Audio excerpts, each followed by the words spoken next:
Yo, ladies and gentlemen, welcome back. The boys are back to business. Easy. Yes, sir. And we have some new friends, I would like to call them. Oh yeah, nice. Yeah, I feel like you guys are the homies now. That's what. Yeah, that's absolutely correct. That time you've only been here for like 10 minutes. we did chop life, bro. Yeah, like, we already talked about so much, bro. Yeah, dog, we're not weird niggas, dog. No, we're already not. Yeah, you're telling us that like you tryna jump on piano. Is that what you're saying? No. Is that your handle? No. In the same London way. You guys asked me if I would, and I said no, not particularly like this Geecha sound that everyone's hopping on now and stuff like that. Like I do the stuff that like the like housey. No. Yeah, like the very like slow melodic, tempo. yeah. Like I think best example. Sound. No, the No. best example is like Ricky's Home. You know Riky? Oh yeah. Yeah. I do something like that definitely because I get to rap on that. Like it gives you enough time to like say what you need to say. Alright, I feel. And you? Me? What about me? Are you gonna jump on the Mlando way? I would lie like I'll dance with the homies, but I'm grand via doing the music. To be honest, But like, cause that could be an.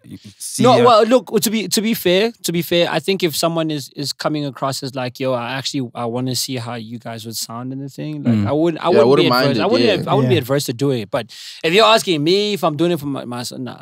Aren't you guys already within those circles? Yeah, like I mean, I think, well, he's more in it. Like, I just know. So you guys don't roll together everywhere. I'm thinking you guys come as a pair everywhere. I don't see him outside. I'm like, where's your brother?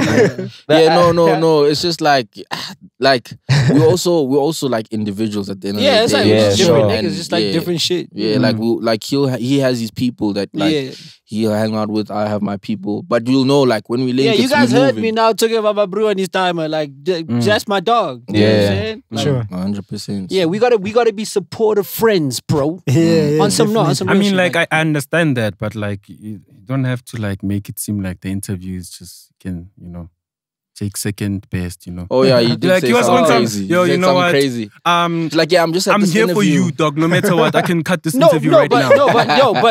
Okay, look, no cap. Like the interview is very important, but I care about my friends' like health and like mental well-being.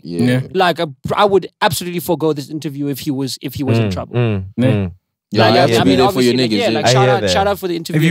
Have you been in that situation before? No, it hasn't. It hasn't. But my bro he was sad. And he's like, he wants to talk. And I'm like, I'm going to give him the time, bro. Have you always been this bro, or is it like just because of like the past year?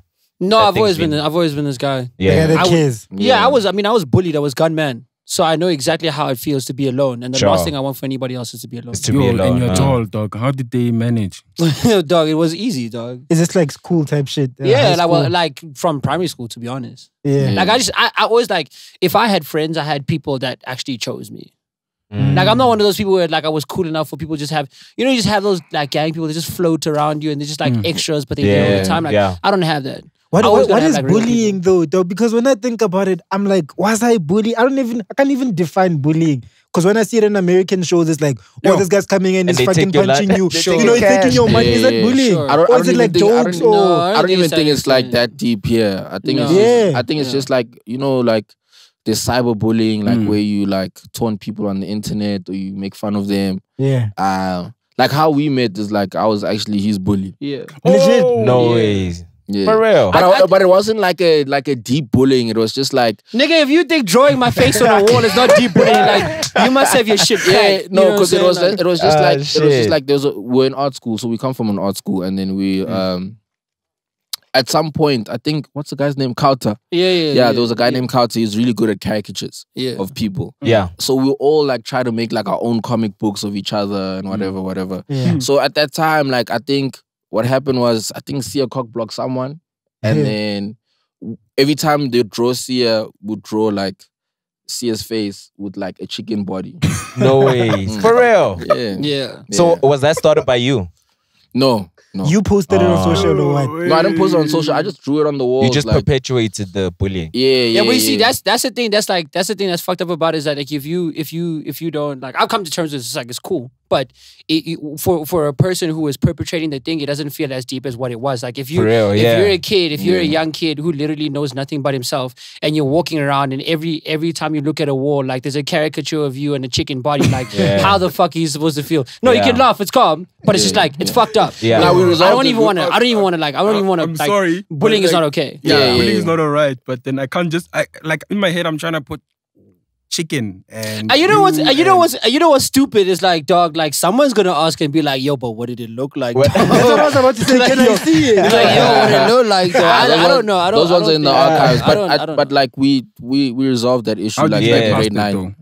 We hung out more. We're in hostel. We're in hostel together. Yeah. Then I got to understand C a lot better. The hostel was at the art school. Yeah. Wait, can I ask, where's the art school? NSA. Oh, in Braam. In Braam, yeah. So there was a hostel. You guys used to sleep at the hostel there in Braam. Yeah. Like it like you get your room. You get a room for yourself. Yeah, it's not like you share like with anyone. Yeah, you get a room for yourself. It was actually pretty tight. That's dope, bro. Yeah, and it was like a high school type too. Yeah. Damn, so it teaches bro. you like you. Was it like some? Is it like? Is NSA like a private school type situation? No, semi. I think. I don't know what the politics are. The last time I spoke to Vinny about it, like I think who's Vinny? Uncle Vinny. Uncle Vinny went there too. Yeah. What kind with this nigga? Legit. And also Yams. Yeah, also Yams went there too. So most of the Yams and Vinny were in the same year. Damn. Really? So who did you see from which is in the entertainment industry right now? What? That's from NSA? Yo, there's quite a few people. Like really? Like a lot of people. Let's not talk about the guys. Are you like Velo? Yeah, I'm Velo from I think she's on Scandal or Rhythm City, one of those ones. Yeah. Like, that's crazy. There's a few honeys, I forgot their names. There's Luyanda, but I don't know what show she's on. Yeah. Everybody eventually figures it out. I saw Boutle on a show actually. Oh yeah, Boutle the singer. Benjamin Dube's son. Oh. Yeah. We were in the same year with him. Yeah. Oh, that's crazy. But we left.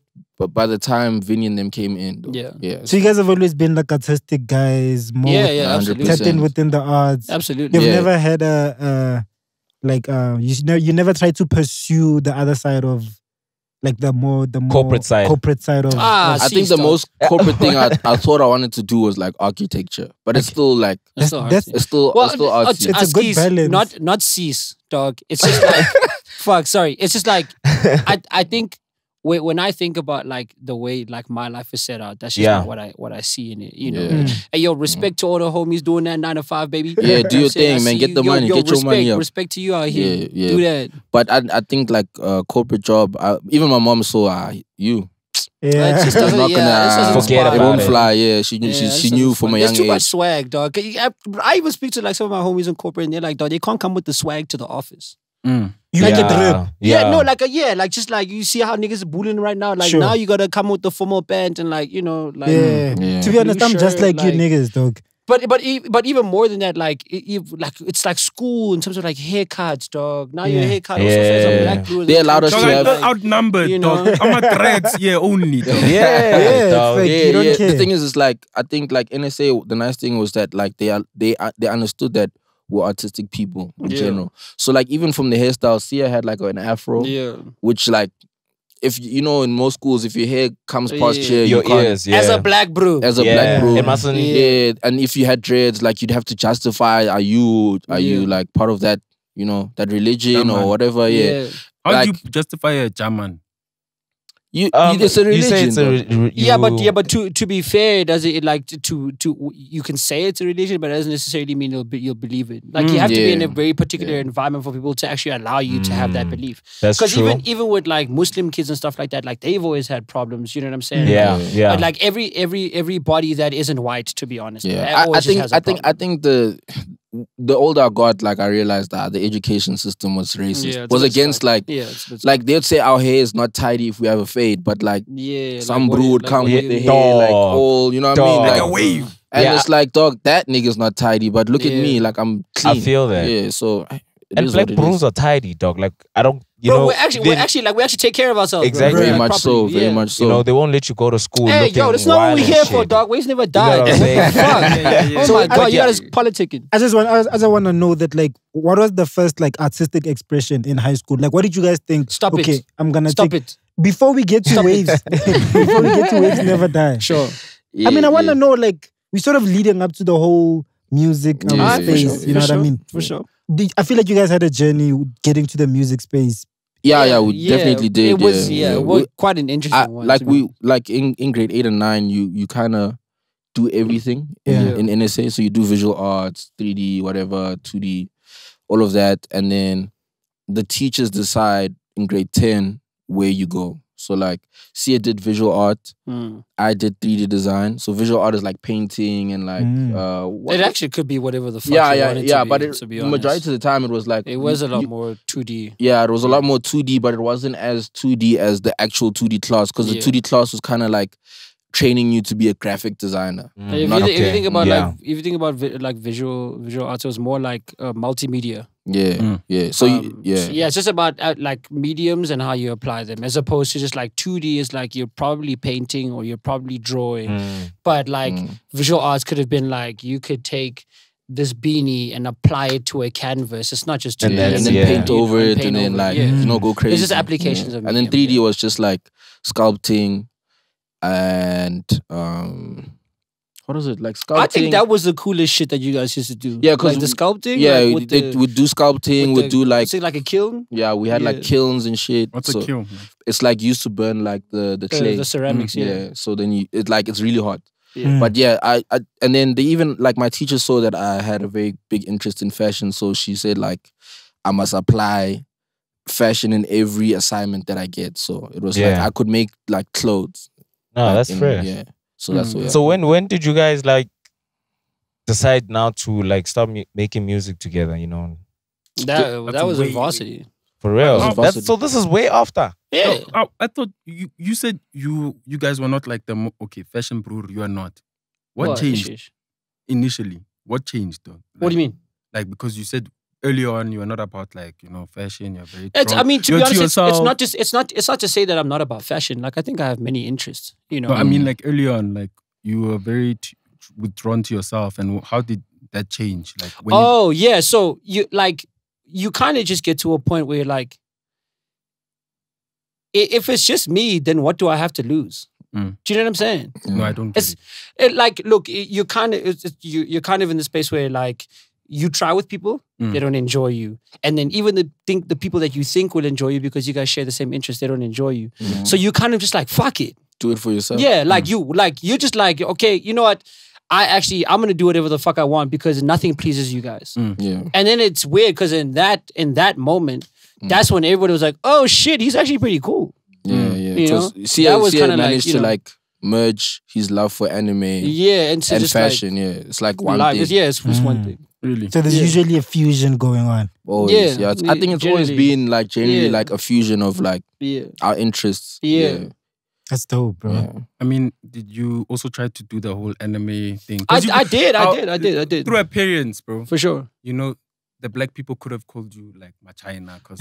Trust me, it already happened. So I'm thinking also you went with it. You're like, I'm eating rice, I'm using chopsticks. I think to be honest, like, look, I am definitely like a fan of the general like Japanese lifestyle. I am what they call an otaku.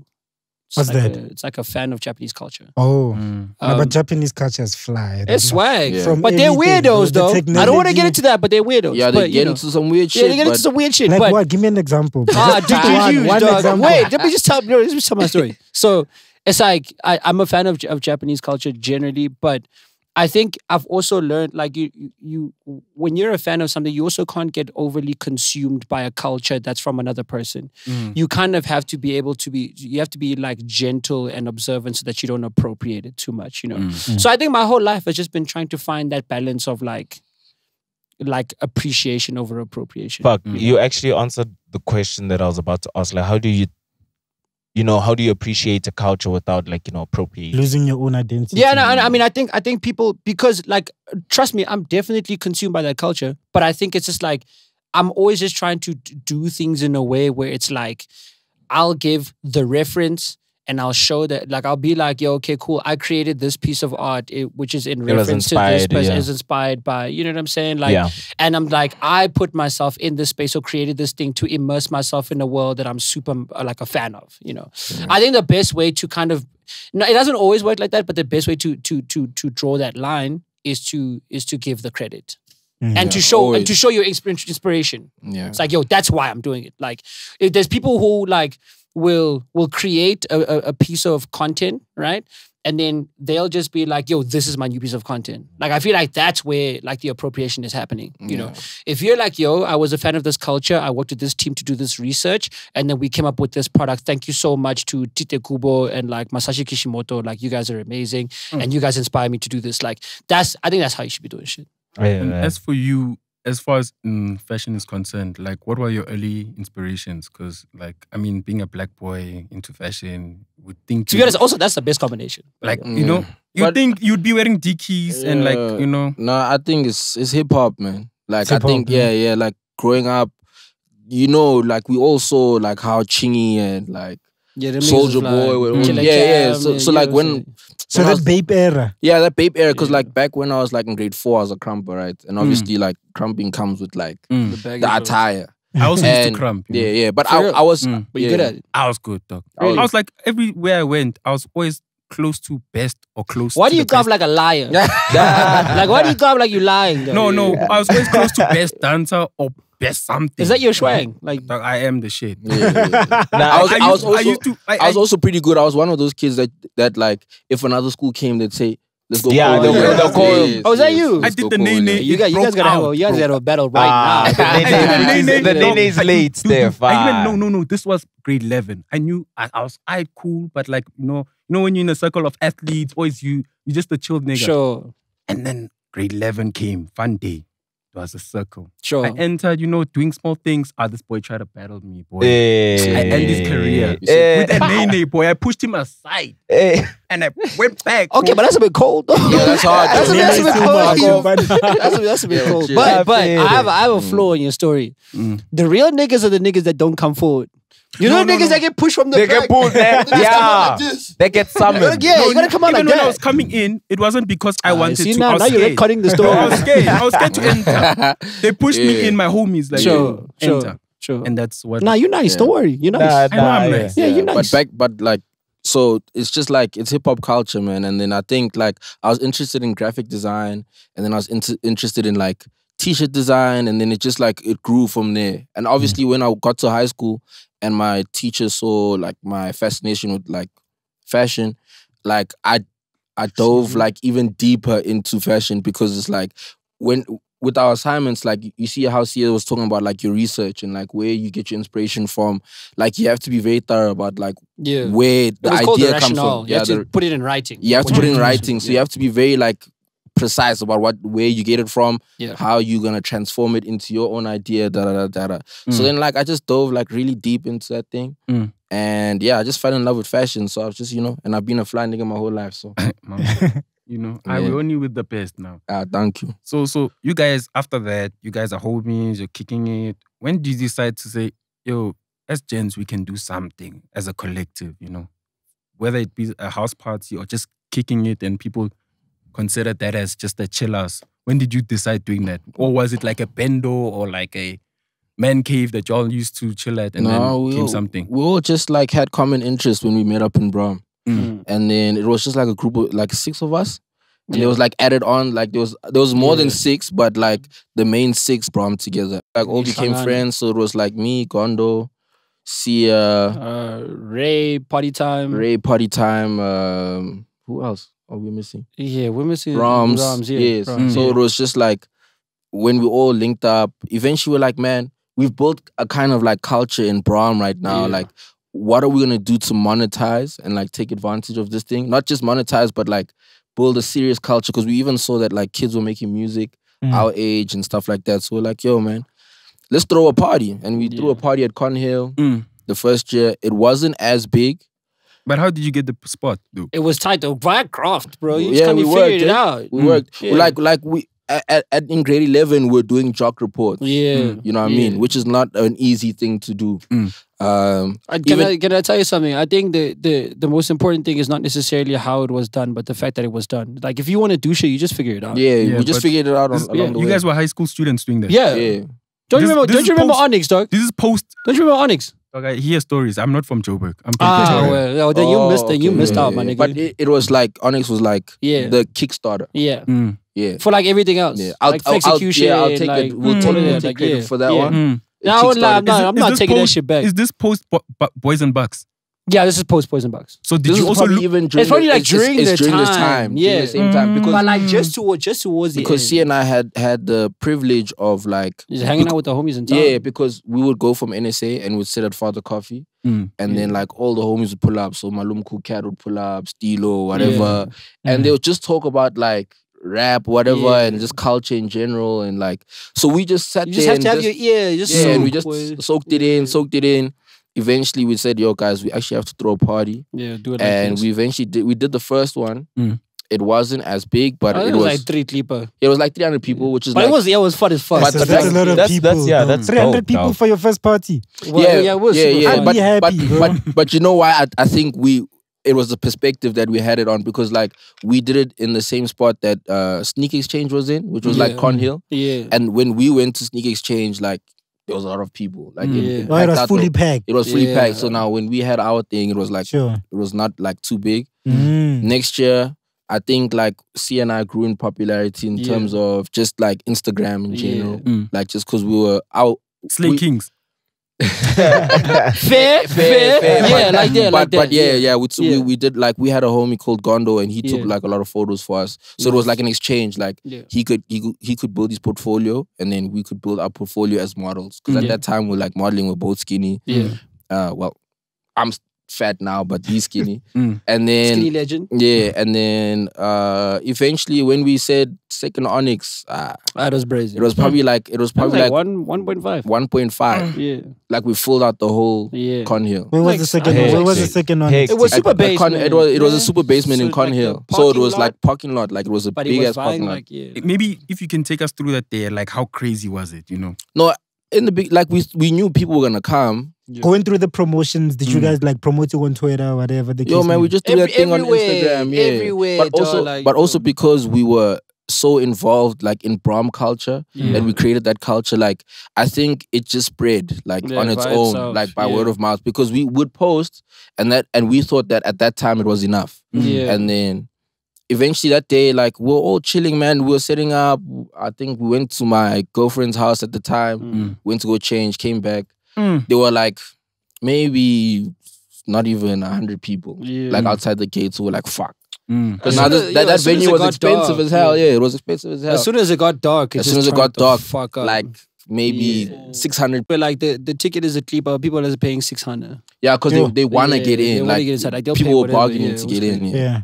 And then eventually, like back then there was so much culture in the streets of Joburg. There was so much culture, dog. I don't know what happened. I think everything was so new, you know. It was very new. Like I think to be honest, like the fact that we're able to share so much on like online, we take for granted like what's happening like in real life. So imagine back then, like Instagram was like a thing, but it was still very new at that time. So when you when someone was actually following something on someone else on Instagram, like the algorithm was very young. Yeah, so you could see whatever you could see posted, like you know, there's no complications, there's no ads. Like that nigga posted that thing, and you're either liking that thing or you're not liking that thing. You know, it doesn't have all these complicated sorts of shits like now. So back then it's like if someone posted on Twitter, even Twitter then was kind of different. You know, someone posted on Twitter, someone posted on Instagram, like niggas see it and niggas share it. Like now there's also this like complication of clout and this and that.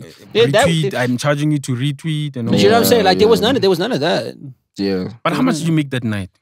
We can't disclose that. Yeah, that one is bigger. But did you? We walked away nicely. Did you pimp out?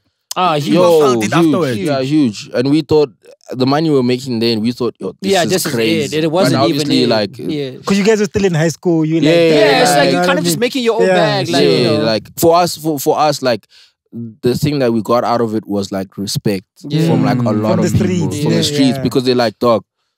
It's Una. That's my dog. Yeah. It's my dog. Shout out Una Rams. Look, to be honest, I'll tell you one of the dumbest things I did. So I was in the car, like my friend Jesse came to pick me up just after we did the joint. I was just like at our homie's house, some shit. He came to pick me up. He picks me up. I get in the car, right? I take my shoes off. I put them on the dashboard and then I throw like a wad of money to like the windshield, just like this. And and he's like, yo, what the fuck? And I'm like, yo, we did it, baby. But after that, it was just like, it was it kind of like... That's a like... weird flex, though. No, look, Doc, I was young. That sounds like an enemy flex. Like something... He was looking at him for a while, like... No, nigga thought I was weird. I was like, he thought I was weird. But imagine it's like, guys, like you literally, like you had like, look, my family is like a middle class family, but we're not like buff like that. You know what I'm saying? Sure. Like, so when you're able to do something for yourself, like, nigga, I was wearing the same pair of dirty Vans for a year. And now I just made my own money. Like, what the fuck you think I'm gonna do, bro? Yeah. You know what I'm saying? I'm a little wiser, a little smarter now. But you know, I was young and it's like, fuck it, money. Bro, let's go. And then what was it, the awkward pickup afterwards explaining why you did it? Oh no, but you see, the thing is now when you it's like you know when you fall but you pick yourself up like with swag, you have to pick the money up with swag. Oh, yeah. Yeah, boy. Yeah. So there was other shorty last night. Yo,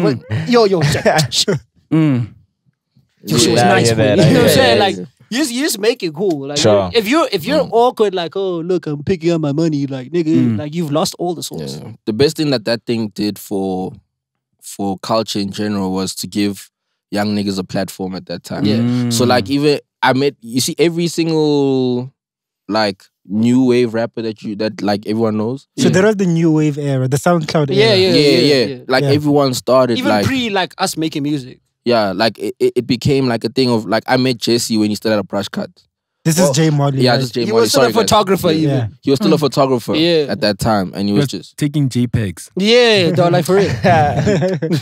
Isn't this guy JPEGs? So then and then Latabo Acid, all of those guys, like they all also now built off of that like thing, and then we all built like this culture of SoundCloud, whatever. And obviously because now our music won't play in the club, we need places to perform. So what do? We create Onyx. We create Flexecution. We create Lituation. We create and also to be honest, like I'm not like we did Onyx or whatever, and I started something, but I'm not gonna take away the dab from the people that did it after us because they did it so much crazier. I think the most important thing was to show people that the shit can be done. You know? Just kind of put your heads together and you figured it out. And like now the level of like if there's like we're talking about like Flexecution is fucking crazy. Like that shit, like we did our shit and our shit was cool. And like, but their shit shut the fuck up. Like you're getting prime like sound, like prime stage, like you know after a couple of like developing and shit like that. Like, do you know what I'm saying? Like that shit is so sick to see because it's also just like, and I think even with their lineups also like they were still aware of the fact that hey yo like we're not a club, you know. But they sold us like, that little baby dream. Though. No, dog, it was coming through. They're just those complications with ownership. You got the scoop on that. Fana. You know, when we were down and out, the bro called me, yo, my guy, these things happen, man. You know? Because he felt like, you know, he had to tell that, okay, I've been through such a thing, so I can open up, you know? Yeah, no, for real. Shout out to all the homies that did something after that, bro. You know, this thing is not about, like, stealing swag or, like, being the bigger nigga. It's just about showing niggas that shit can be done. Sure. So how was the walk of fame on Monday? You know, walking the corridors? Yo, people come with videos. That's how they come. Yo, bro, where were you? Yo, I was with this shorty, and then the shorty comes. She's like, yo, but remember that guy that you saw me with? Oh my God. It's like, you know what I'm saying? Like there was just so much shit going on. Yeah, like they were just happy that like one of their own. Pulled it off. Like, and it's nice to see like the thing is like we're already like cool in school, and then that one by the time we in matric like. They looked at us like, yo, these are the homies. These are the big homies. Yeah, these are the big homies. They cut the grass where you sit only. You know, the Malome just cuts your side only. Yeah, and I wasn't like, and we weren't like those matrics that, you know, like, you know, initiation time. Like, we were the chilled ones that they'd come up to and be like, yo, like, can we get advice on how to, like, navigate NSA, da-da-da. And we'd, like, sit and talk to the young niggas, man, because, like, they just saw us as, like, these, like, big things. You know what I mean? Sure. And then went to varsity, we became even bigger because then we started doing music. Yo, that's crazy. Speaking about matric, did you guys have your 40 days? Yeah, we did. The last 40 days, we go crazy. But we didn't go like crazy. Because the thing is, we were going crazy on the streets. Yeah. We were already loud. We lost it because of me. What did you do? Hey, dog. No, it was a thing of, it started off as something good, then it turned off bad overnight. Sure. You know, group chat, what are we doing? And then it just became violent and principals called. Kids were talking You know what I wish we did though? Like, you know how people like they TP the school? That's what we're planning to do. Oh, you guys are planning to do that? That shit is so fly. Yo, that shit is really fly. My 40 days was lit, dog. Like, what did you do? Made the news and shit, dog. That's crazy. What the hell? Oh, like the Eastern stuff. Yeah, are you from East? It can only happen in the East. That's the only place it happens. Also, it wasn't just us who were wild, dog. Everyone in the that class was wild. Even the white boys, and white boys, they take things too far sometimes. They, you know what I'm saying? Yeah. So yeah, even the Hans, dog. Y'all know Tyler. Who? Tyler. Wood. Easy. Dog, she was out there with the mustards, and you know what I'm saying? For sure. Doing her part, you know what I'm saying? Yeah, for sure. Fighting a good fight. Yeah, fighting. Yeah, dog, it was just wild. It was just like a collective, because normally 40 days is normally I get like 40% of the grade, like just whiling. Yeah. You know, about Steph, about, Oh, but shout out then, Steph. That's me. Yeah, shout out. Yeah, shout out. Nah, what up with your dog? Like, why you so cold-hearted? My nigga say shout out. I'm giving you a shout out. Shout out Steph. You thought Steph was outside the room. No. He said shout out. Yeah, nah, you thought it was outside the room. Love yourself, dog. Yeah, I do love myself. Nice. I mean, that's why I talk about myself. Yeah. We lost 40 days because of me. Oh, yeah. I hear that. Yeah, but it was wild. It just our 40 days, C and I decided to go to the club for the first time. So we were rocking the streets. Yeah, like even during prelims, every weekend we're rocking. You just turn up on Monday and your exam is on, but boy, you are not on. You're not on, but you're rocking. We still passed. We got distinctions. We made it out. At school, anybody can pass, chief. Hey, man. They're still mad. They're still mad, dog. They're still mad. You guys like really studying. Don't do that. Art of maths. Don't do that. No, I'm just kidding. I'm kidding. No, dog. Like 3 colors, orange plus blue. No, man. It was still a functioning school. Nah, I'm just fucking with you. For education, but yeah, and then yeah, man, we went to varsity. Did you guys plan to go together or what? What? Varsity? Yeah. To be honest, I think I wanted to go somewhere else. But which varsity did you guys go to? No. Lights off. Oh, well, it's not called you look Stadio like now, you'd want to go to Cape Town. You look like you'd want to stay and run Josie. I run Josie all the time. But you look like you'd want to go to Cape Town. I was born there, but I have no could smell feelings it. of going there. Yeah, you do have those Cape Town vibes. Yeah, let's take it back to the beach. What the fuck? Let's take it back to the beach. You know? Bro, what are the Cape Town vibes? I mean, like something about you. It just says Cape Town. I like walking on the beach. You know. Waterfront. Maybe it's like your aura, just demeanor. For sure. For sure. Easy going. Because that's how Cape Town brews are. They're very easy going. Yo, but I'm super turned up though. Yeah. But I think I decided to go to Lights Off, and then like Sia was like, actually, you know what? Yeah, unlike that. Because I wanted to go to the School of Animation for varsity, but then it was just some complications and it didn't end up working out, you know. And I think weirdly enough, I had actually been, doing my little dabble in fashion in like high school. I think it was like grade 10 or something like that. So I'm sometimes I'm a very fickle nigga. Like I have a lot of interests. So at that time I was like, okay, cool. This one didn't come out, and maybe let me just try this one. And William's gonna be there anyways. Just figure it out. Yeah, that's dope. But like, if you're going to go to anime school, did you have did you want to start your own anime production, or did you want to go and work for Goku? And my biggest deal, and I think this is to be honest, some part of my life's work, is to actually figure out how we're going to tell our narratives in other people's mediums. And I think everybody used to like shit on me for that, because it's like we definitely have a way of telling South African stories, and that shame does exist. Yes. Yeah, right. Well, just like fucking Uzalo or like whatever. Like we definitely have. Yeah, we have our way, like Mzulili, whatever. Like we have our way of like telling our stories, right? But my thing is like that doesn't stop me from being a fan of like Harry Potter, or stop me of being a fan of like of anime or whatever. So my thing was like, I'm trying to bridge this gap for all the other weebs in the country, because everybody else can like do that thing, and I can also consume and I can enjoy it, but that's not what I want to do. So initially my idea was like, okay, go to school, get really good at this thing, right? But I was gonna do both 2D and 3D. Like 3D animation for me is absolutely stellar. So I was gonna do both of them, but at the same time, like figure out like an A team of people that I'm gonna continue to work with afterwards, right? And then start building like short narratives in the medium that we find the most like the ones that I like or the ones that other people like. Put those ideas together, work in that medium, but tell our own stories from here. Do you know what I'm saying? Like it's so like I feel like it was just to be honest, like now when I think about it, like it was so important to do that because like we struggle to see like black faces and everything. I mean, we were watching High School Musical. We're like, oh yeah, this shit is tight, but we're looking at niggas with like blonde hair and blue eyes. What's up with the big lips? What do you mean? Every black person on an anime. But you see, that's the thing is that we actually do have big lips. Yeah, we do. Like them niggas don't have lips.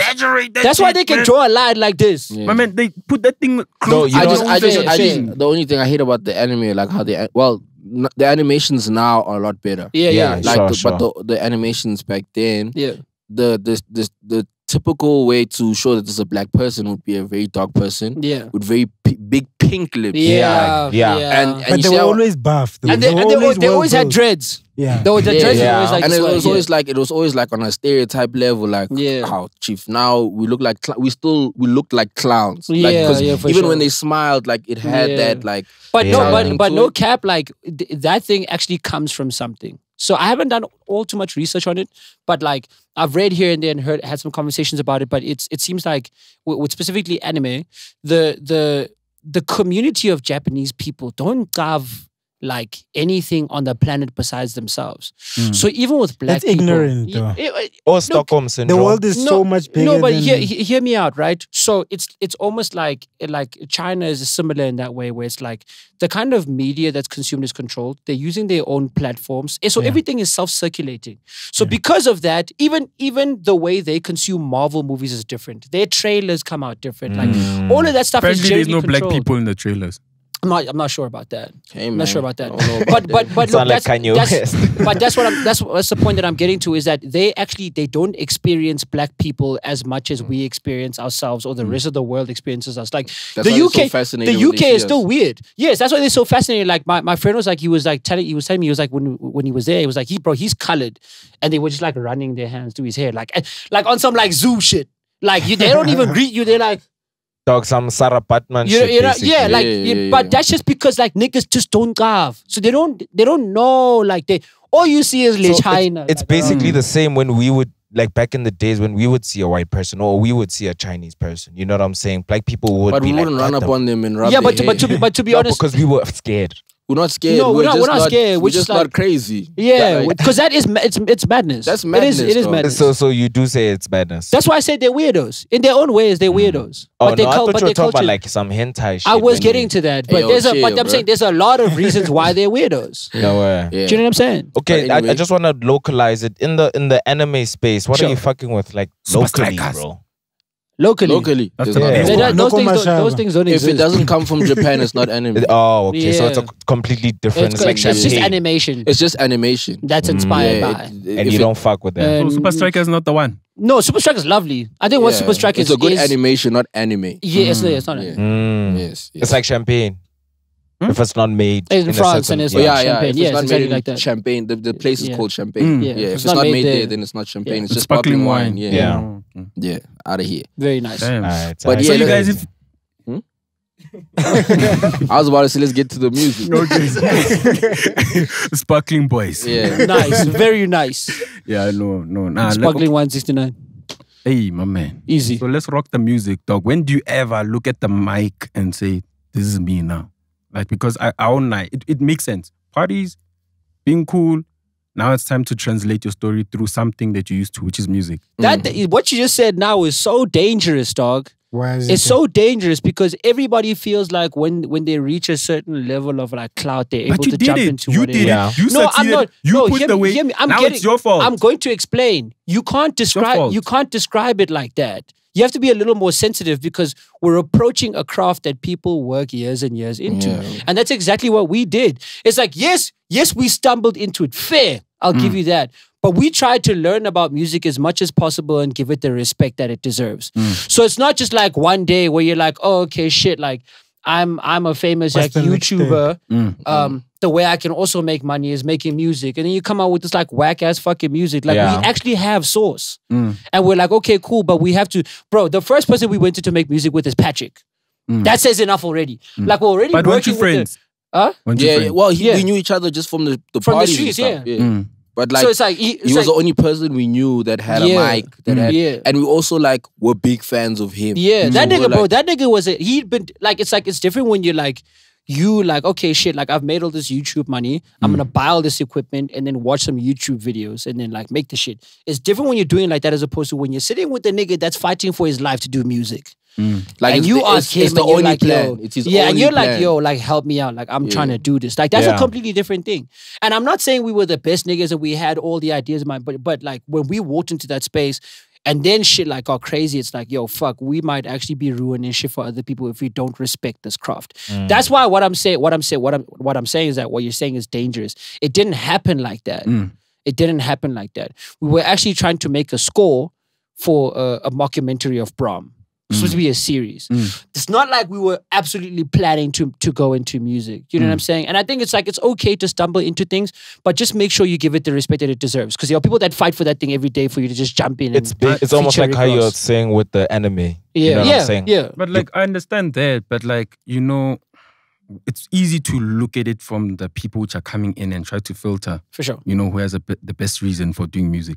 It's another when we don't look at the system that forces people to look for alternatives. You get what I mean? Fair. And some people get into music because they realize, okay, I want to be a presenter, but they're taking only musicians serious. Now Casper has a show. What must I do? So what you're saying, it's the only form of art that's properly recognized. It's different forms there's different forms. But if you look at music, dog, people can literally change their whole career like in 1 year through music, compared to working hard in like presenting. But to be honest, that for me is like, it's, and I have to watch my words here because it's a dangerous thing, but that for me is kind of problematic. Like if you feel like any creative art is an option, that's a fucking problem. But if I'm a creative, no, that you can't just be a creative. I mean, like, what if creative juices what I'm saying, like, flow through me? But listen, like, be inspired, create a rationale for what you want to do, motivate. Your ideas must be motivated. Okay. Don't ever feel like, yo, okay, cool. People are like doing that like now. So because there's a mind. And I also I have mean, the like, I'm resources motivated to do that, because like, I'm watching y'all and I want to be like y'all. Motive, I want to make money and those are literally the fucking worst reasons to do it. But that's what people want. But don't you guys think that? Well, that's a fucking problem. I'm telling you right now, that's a problem. People also just like enjoy making music, dog. It's like people can do a lot of stuff, but then when they get to music, they're like, damn, literally, you guys are falling into what you're saying. And you fall in love with it more. You know what I mean? That's what I'm saying, bro. The reasoning that he's giving is absolute fucking garbage. And I'm saying but listen like, that's to what me. everyone Let me finish. The industry. That's what everyone gets into. I'm not saying that's not the truth. I'm saying those motivations are garbage. I'm not saying that's not what's happening. I'm saying those motivations are garbage. But if someone can look at you and look at your career, they'll think that. No, the thing is, our plan was never to get famous off of that. I wanted to be dead straight into fashion. You know what I mean?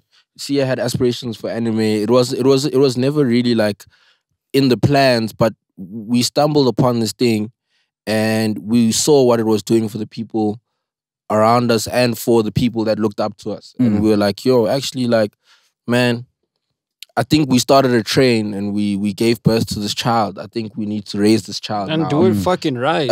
And do it the right way. So we raised this child called Champagne69 from like, out of a joke, yes, but it was just like, once we got into that space and we got into the space with other musicians, we realized like how serious this thing is. This thing is fucking serious, dog. Yeah, because obviously we took it as a joke and we dropped the first song and we like carried on with our lives, whatever.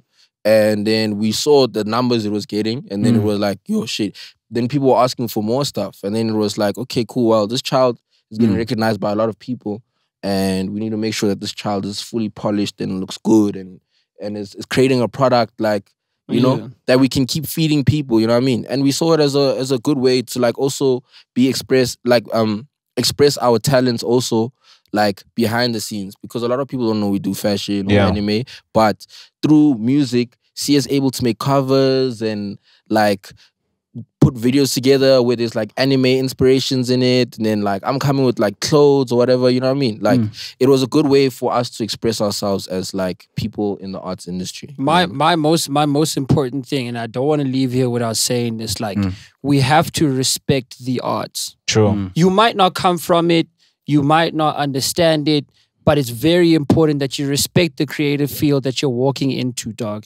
And you must understand that, like I said, there are niggas that have been doing this shit 12, 20, 100 years before you got in there. You're not going to walk in there and feel like you're the fly shit in the building. And the thing is, what William is saying is important because also, like, I'm not saying I was privy to this information when I started. You learned as you go. I learned as I went. But then I realized, fuck, like, dog, we're actually playing with people's fucking lives. Like, you're actually playing with people's lives and you're playing with people's crafts. Like, there are people that have been doing this music shit. You just walk in and you're like, yo, shit, I'm trying to make a mockumentary of like Braam culture. I'm making music, like, you know. And it pops off. Like, then what? Yeah, but then it's like, not your fault. But that's what I'm saying. It isn't our fault, but you have to learn to respect the thing, and that's exactly what we did. And we started creating quality products over time. That's all I'm asking. That's all I'm asking. I'm not saying do it for 20 years. I'm just saying if you're gonna go into a creative field, do enough research. We suffered in that way. We're like, oh shit, we're listening to music and music is cool. Like, we're going to try this thing out, right? Fair. But there was a level of research that came afterwards. And research being listening and sharing and talking and reading and, like, you know, all of that shit that we like don't pay attention to, but we actually did. If you're going to enter a creative field, especially Umdala saw, dog, like, it's different. We were fucking like, what, like 19? Bro, if you're a 25-year-old man and you want to go into music or you want to go into painting or something, do some fucking research. Like, you have a brain, like, use it, my nigga. Like, you're not in your formative years where you're figuring out, like, you know where I think the problem is that people have been consuming music all these years, so they feel like they've been, you know, they've like, been dog, I've been listening to years. I've been doing it all these years, but like what you're saying is that you need to like listen, observing paintings, and then doing paintings is two different things. Exactly, and that's what people don't understand. You know what I'm saying? And I'm so glad you're making this point, because this is a conversation I've been having. You know what I'm saying? I think we've also been having it just in different ways, and how people just hop onto things because, you know what I'm saying, without even carving what's going on, where it comes from. You know what I'm saying? Without doing any research. So now I'm glad you guys actually touched on that point. Yeah, that shit fucks me up. You can see it on my face. Like, I'm not fucking with that. Like, we're not doing that. Yeah. But can you guys talk about like more of the networking side of things? Because you guys have always found yourselves like in the right space to meet all these people. Like, for example, to meet Patrick and to get him to actually to be honest, like, I was actually the nigga that introduced everybody to Patrick. Like, I actually found it on Soundcloud, like, personally. And I remember specifically, like, we were on Juta and there's like someone's car was outside. I'm like, yo, fuck, like, guys, there's this guy and this nigga is like fucking crazy. To be honest, I actually think might have even been put on by Shaylin. Yeah, obviously, Shaylin will always put us on the underground. Because I think they went to school together. They went to varsity together. Yes, and Nick, St. Claus, and all of them. So I was put on, and I brought it to the homies. I'm like, yo, dude, like, Patrick is this, you know, this guy that, you know, makes a sound or whatever, and he was like fucking crazy. So but to kind of mellow it out, the most important thing, bro, about networking is actually to just be present. Like, you can't, like, you know, there are those people who are like, oh shit, like, I have to go to this place because like this person is going to be there or whatever. I mean, I think yes, some calculation is important, but it's most important to just be outside and be present. And also your energy will direct you. Yeah. And sometimes people, like, I don't like sometimes people just don't have it. We were like fucking 16 and in like private parties of shit you wouldn't even think. You know what I'm saying? That's just because we were just niggas. Yeah, we're just niggas. And we put ourselves in that position. We put ourselves there. And we made the effort to like speak to people. Yeah. And even if it's like not a thing where maybe you're like an introvert, but you want to get in those spaces, like, I wouldn't say like not everyone's a fashionista or whatever, but do something that makes you stand out in the room, and someone will come up to you eventually and be like, yo, so what do you do? But to be honest, also, like, don't saba to go also. Yeah, I think don't also, be scared to go. A lot of the time we think our swag is too much and we can't go to someone and ask something. You know, like, if you happen to have a friend who's invited to a YouTube event and you go along, like, go and look at that. There's always that nigga that looks like he's the nigga with the answers. You go to that nigga and you say, hey, I'm a person that's doing A, B, and C. Yeah, you can't be too cool to us. You can't be too swaggy. You know what I mean? You gotta go in for it. Like, you know what I'm saying? So that's the best way if you want to network. Hands down. Get yourself. What was you guys' relationship with Riky? Yo, did you guys know him? Yeah. On a personal level, yeah. How did you meet? I think it was through Onyx even. Yeah, because Ricky's one thing about Riky, he was very good at keeping his ear on the street and finding out what's going on. Because obviously at that time, I think Nafuko had came out or something like that. So his trajectory was like skyrocketing at that time. And we were hosting these parties. And I think he had the idea of Cotton Fest back then. And he wanted us to help him with sort of that like Cotton Fest, Onyx, you know, because we were doing events and whatever, and he was seeking guidance from like us because he's never done events necessarily, and he saw what type of hold we had on the culture, and he was also interested in the new wave and what the new music that was coming out. So eventually, like, you know, we'd link up and we'd hang out and like, you know, eventually, like, we exchange numbers with him, and then you kind of like, oh, he's performing, you're performing, you guys already love each other. Like, there was even a point where Riky was like, yo, he'd call you and he'd be like, dog, listen, I have a performance here. Yeah. Like the one time he called us, he said, yo, guys, I have a performance at the Dome for Migos. But I'm gonna give you guys like 5 minutes. Yeah. Yo, that shit was crazy. Pull up on me. Come that nigga gave us one of the craziest things in our lives. So then we got there, he got us the tags, we got there, we performed. We opened up for Migos. Bro, like at the Dome. Bro, at the Dome. Fuck it insane. Like insane. Mind you, we're only 2 songs deep. Yeah. At this time. Like in our career. That time you already look like the brothers also when you're meeting. Yeah, what's up? My niggas, I know y'all. Yeah. So like, it was that thing, and then eventually, like, you know, and Riky was very good at connecting people too. Yeah. So like he'd always, like, if we were in the same space as him, he'd always be like, yo, these are my boys. Yeah, like link up with these guys. You don't know, he'd like grab someone and be like, yo, Capo, you don't know Champagne. Oh, I saw with the Slicker interview with Uncle Vinny. With Uncle, yeah. We were like, you know this little nigga? We did Slicker today, and he was like, we would talk about the same thing. Exactly. So it was just like, he would connect us, and like, even how Smoke came about, he was like, Gemini, you don't know these boys, but listen, link up with these boys, make something. That's literally how it happened. He was even forcing Gemini, like, Gemini, swap your number. And then eventually we called him. Literally how it happened. And then eventually we called him. That's so powerful. Yeah, like he gave us our biggest song. And he did that for a lot of people. Consecutively, dog. Like, it's insane. It was mad. So and then like we, you know, as time goes, like, you just build a relationship with a person that's more personal outside of the music. Because I think like Riky liked to know the individual rather than the character you play in front of people. So like he would even give you the space to like call him and have like these deep conversations that are outside rap. Because like even in 2020 when like it was lockdown, I called him and I was like, dog, like, I don't know what the fuck to do. And I'm also like in love with this fashion shit. And he was like, dog, you know what? I'll even give you money to start this thing. Was he that type of guy? Yo, Riky he'd give you money. He'd even if he saw potential in you, he'd give even you money, he'd give you swag. He'd even buy. You know, Riky used to do this thing where he'd clean out his closet. So like us, we don't have off-white, whatever. We'd go to his house and he'd give us like designer shit. So he's like swapping the wardrobe out, like he's bringing in new stuff. Space. He's making space for new things, but at the same time, he's putting niggas on. Because like, damn, bro, where were you gonna get 18,000 for a hoodie from Balenciaga? No way. But he gave it to you out of the kindness of his heart. You've seen videos of him hand out shoes at the gas station and shit like that. And that's the type of person he is. He's like, he was such a giving person. Like, he was, if he saw potential, he could even buy you equipment. If you say you want to start a podcast and he believed in your voice, he'd give it to you. So tell me though, individually, like when you think about him, like what memory comes personally, like with an encounter? When you think Riky, you think of this memory happening. What comes to your mind first, you know? Yo, for me, it was the time we did Buy It Out. Oh my God. That nigga, that's probably like the best night I've ever had in the club. Riky was so goated. Like at that time, it was like, you know, when Riky had blonde hair. Yeah. That was Boss Zonke. That was Boss Zonke. Like, he was that guy. Like, I remember they came to the club with Cass and like, I think Major League or something. I'm talking like niggas is duffels. Yeah, like they came with duffel bags. Fucking money in it. And they had money in it. And they threw it in the club. Boys. No ways. And then there was even a time, I think it was like, what happened was that they bought so many bottles. And then there was a table across from us that bought a lot of bottles also.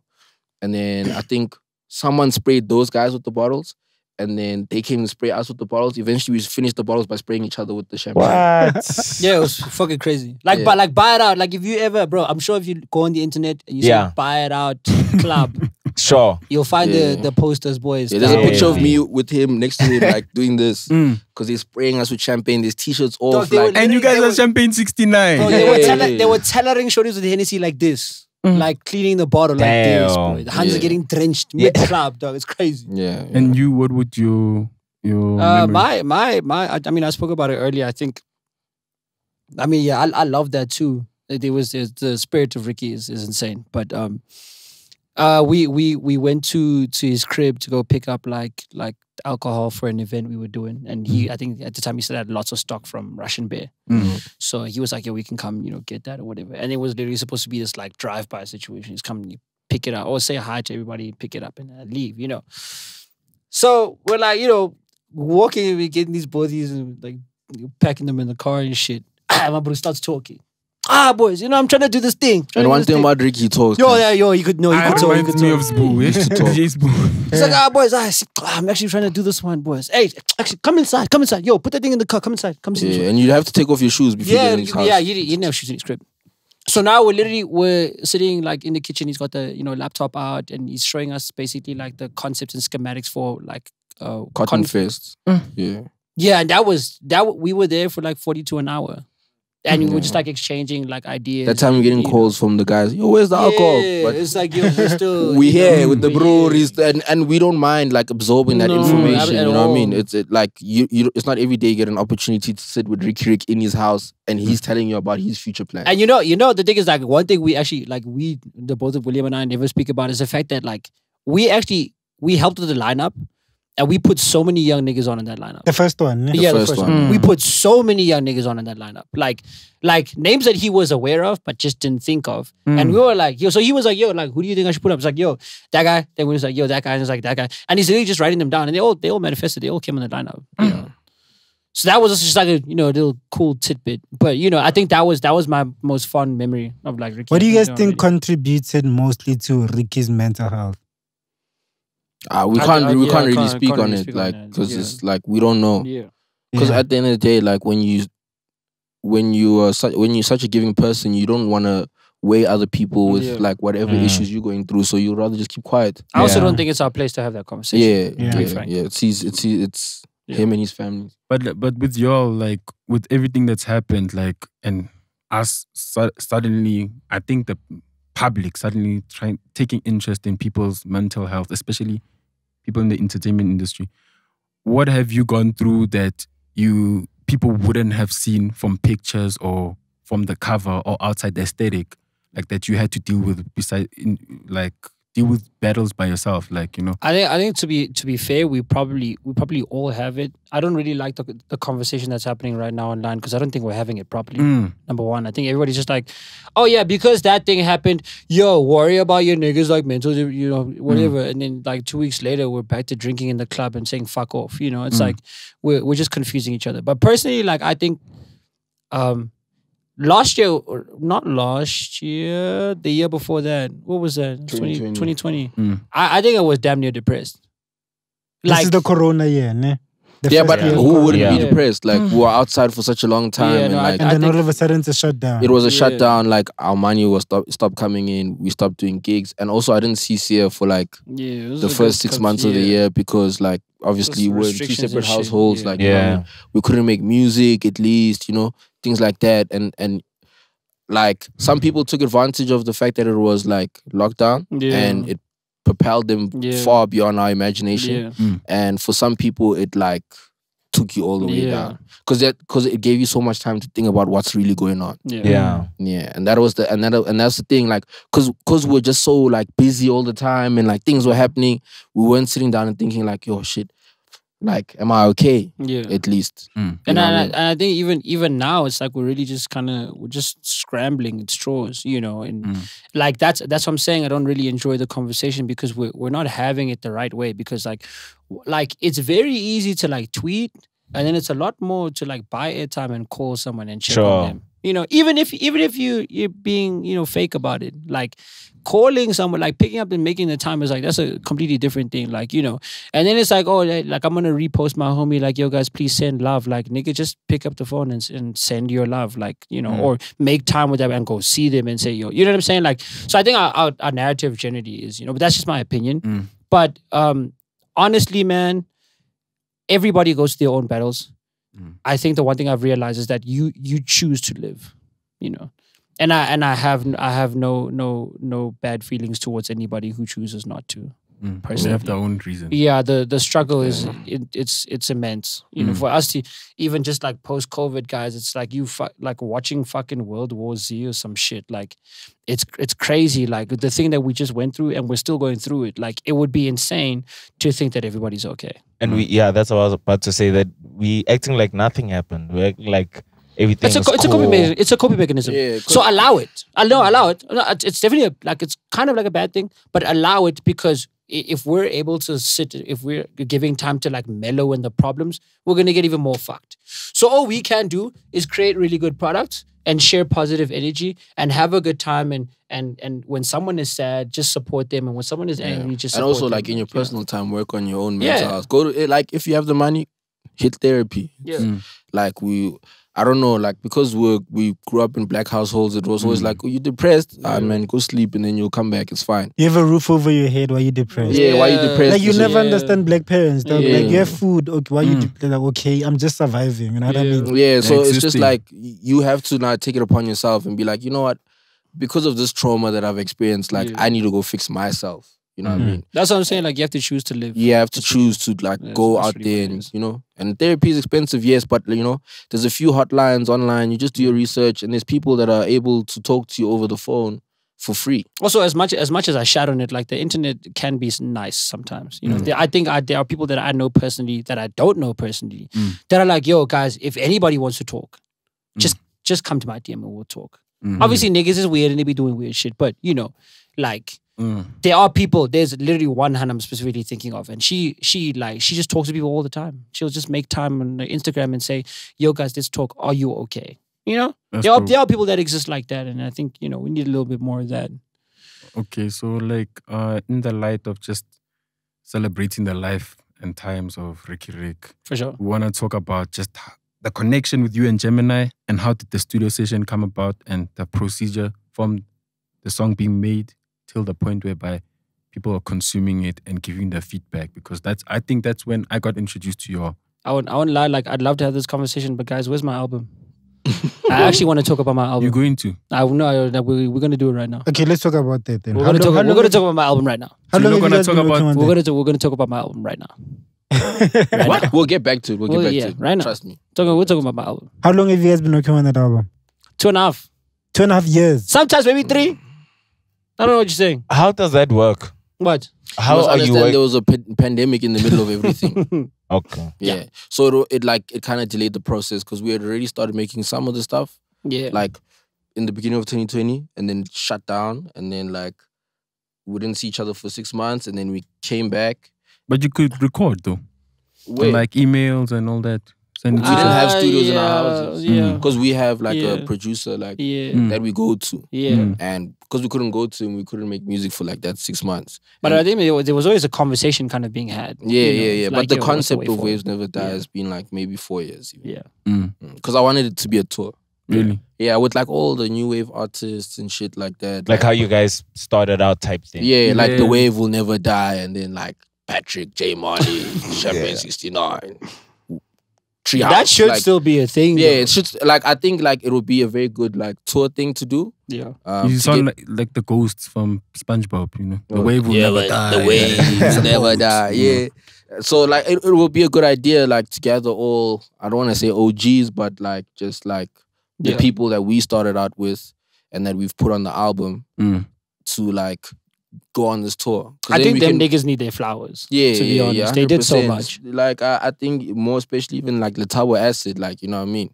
He was there in the beginning with Treehouse, you know, and it's like he found Jay and told Jay, yeah, man, just try the mic, bro. Yeah, you know, things like that, and like look where everyone is now, you know, and yeah, we should have that one. But yeah, it took like 2 years. I mean, like the odd one, like I listened to all of it. And the odd one feature that I was never expecting was pretty ugly. Like, and that was probably the coolest feature. Everyone keeps saying like I didn't expect pretty, but it was just like because we had such a genuine connection with the guy, we're like, yo, actually, pull up to studio, we'll see like what we can make. I know he's a rapper's rapper. Yeah.